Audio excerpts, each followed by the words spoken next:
ஹரே ஸ்ரீனிவாசா. இன்றைக்கி ஜென்ரல் டாப்பிக்கில் மாமியார் மருமகள் பற்றி பேசலான் இருக்கேங்க. அது ஒன்றும் நல்ல டாபிக் தாங்க, ஒன்றும் கான்ட்ரவர்சிலாம் ஒன்றும் இல்லை, எல்லாம் நம்ம எடுத்துக்கிறதுல தான் இருக்குது.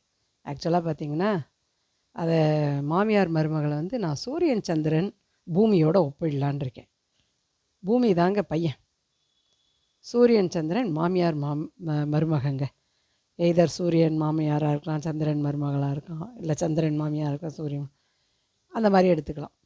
பூமிக்கு சூரியனும் வேணும், சந்திரனும் வேணும். அந்த அந்த கான்செப்டில் தான் பையனை பூமின்னு சொல்கிறேன்.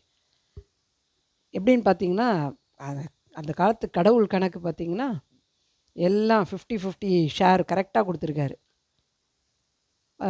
ஒரு ஹெல்த்தி ஹியூமன் லைஃப்பில் பார்த்திங்கன்னா 60 வருஷம் ரொம்ப முக்கியமான பீரியடுங்க. 60 வயசுக்கு மேலே நமக்கு மூப்பு வந்துடுது, நமக்கு மெச்சூரிட்டி வந்துடும்.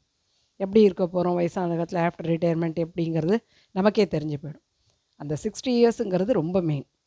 அந்த 60 இயரில் ஃபஸ்ட்டு 30 இயர்ஸ் மதரோட ரோலுங்க. அம்மா என்ன எப்படி வளர்க்குறாங்களோ அதுதாங்க கண்டிப்பாக. அதே மாதிரி செகண்ட் 30 இயர்ஸு டெஃபினட்டாக ஒய்ஃபோட ரோல் தாங்க. அவங்க எப்படி கொண்டு போகிறாங்க, அவங்க லைஃப் எப்படி லீட் பண்ணுறாங்கங்கிறது இருக்குது. அதை வச்சு தான் 50-50ங்கிறோம். சூரியன் சந்திரனும் பார்த்திங்கன்னா 6 to 6 சூரியன் duty, 6 to night 6 to evening 6 to early morning 6 Chandran duty.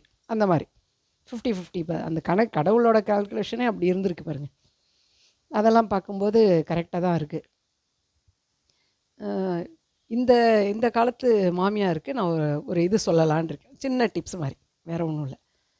இப்போ பார்த்திங்கன்னா கிவ் அண்ட் டேக் பாலிசிங்கிறது எல்லோரும் அக்செப்ட் பண்ணுற ஒன்றா இருக்குது. கிவ் அண்ட் டேக் பாலிசி இருந்தால் ரொம்ப நல்லதுங்கிறோம்.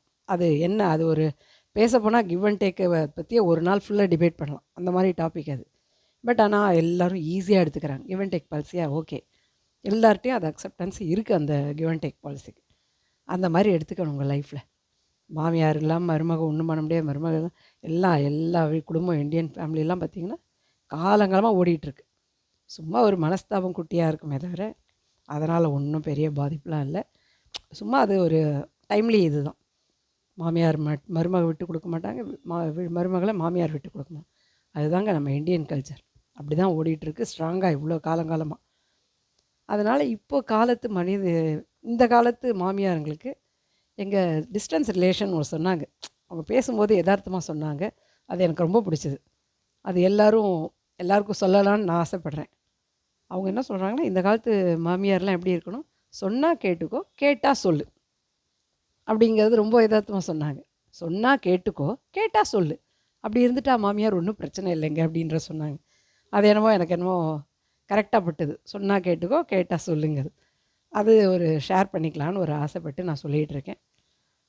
இது பிடிச்சிருந்ததுன்னா லைக் பண்ணுங்கள், சப்ஸ்கிரைப் பண்ணுங்கள், என்னோடய சேனலில் ஷேர் பண்ணுங்கள் எல்லாருக்கும்.